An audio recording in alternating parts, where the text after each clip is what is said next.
Every pirate ship that ruled the Caribbean was only one broken beam away from sinking forever. The man who truly decided whether a pirate lived or died wasn't the captain, the gunner, or the swordsman. It was the ship's carpenter. The Caribbean in 1715 was a vast expanse of turquoise water and broken island chains that belonged to no one and everyone at once. From high above, the trade routes looked like silver threads connecting empires. But as you zoom in, the romanticized image of the Golden Age of sail begins to dissolve into a much harsher reality. You see the sloops and brigantines lurking in the mangrove creeks, the ships that carried the black flag. But if you listen closely, you won't hear the clash of steel first. You will hear the constant, rhythmic creaking of timber and the relentless slap of water against wood. These legendary vessels, from Blackbeard's Queen Anne's Revenge to the Royal Fortune, were not the indestructible fortresses seen in movies. They were dying organisms. Every single wooden ship from this era was a disaster held together by little more than skill, sweat, and constant maintenance. While history remembers the captains who roared from the quarterdeck and the treasure they stole, there was one man whose name rarely made the ledgers, but whose hands held the life of every soul on board. He lived in the dark, cramped spaces near the bow, surrounded by the smell of hot pitch and the dust of seasoned oak. He was the ship's carpenter, and in the high-stakes world of piracy, he was the most important man on the ship. His work was entirely invisible when it was done right, but the moment his skill failed, the ocean claimed its prize. To understand the pirate, you must first understand the man who kept the pirate from drowning. Please don't forget to like, share, and subscribe to our channel Storm Rats for more epic history stories. A wooden ship in the early 18th century was essentially a collection of planks fastened to a skeletal frame, a fragile shell of oak, pine, and elm that began to decay the very moment it touched the salt water. It was never a question of whether a ship leaked, but how fast the Atlantic was pouring in. The hull flexed with every wave, the wood expanded and contracted with the tropical heat, and the seams, sealed with old rope fiber called oakum and coated in tar, constantly cracked and groaned under the pressure. Below the waterline, a silent, biological war was being waged. Teredo worms, specialized clams that functioned like termites of the sea, bored endless tunnels through the hull planking, turning solid timber into a hollowed-out honeycomb that looked sturdy from the outside but could crumble under the slightest impact. Barnacles encrusted every submerged surface, adding massive weight and drag that could cut a vessel's speed in half, making it an easy target for naval hunters. Every morning, the carpenter's first duty was to sound the well, lowering a measuring rod into the lowest point of the hull to see how much of the ocean had crept in overnight. If the water was rising faster than the pumps could clear it, the carpenter had to become a detective in a nightmare. He would crawl through the dark, stinking bilge, feeling along the damp seams with his bare hands, listening for the telltale trickle of seawater while the ship pitched and rolled. Often, the only solution was the dangerous process of careening, running the ship aground on a remote beach and tipping it onto its side to scrape away the rot and parasites. It was a time of extreme vulnerability, a calculated risk where the crew's survival rested entirely on how fast the carpenter could work before an enemy sail appeared on the horizon. This technical necessity created a unique power dynamic that is written into the very heart of the pirate code.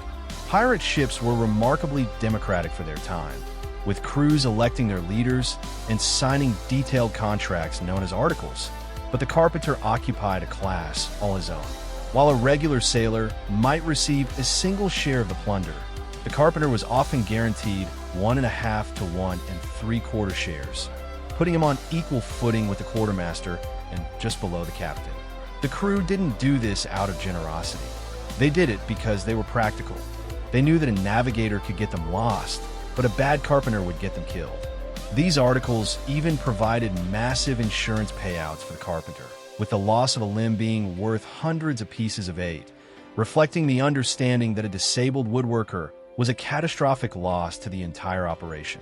This value was so absolute that pirates would often sit in port for weeks, refusing to sail until they found a skilled tradesman.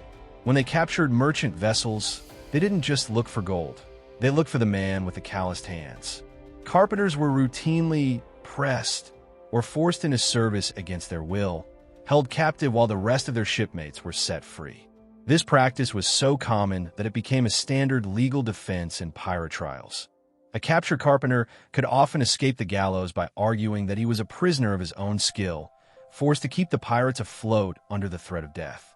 The carpenter's true test of character, however, came during the chaos of naval combat.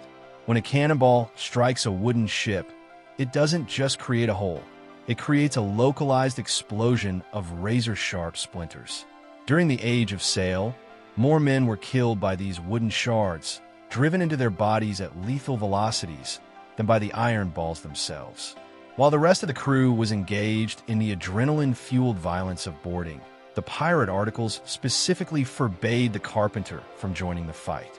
He was too precious to risk in a sword swing. His station was below the waterline, working in the suffocating dark and gunpowder smoke to manage damage control.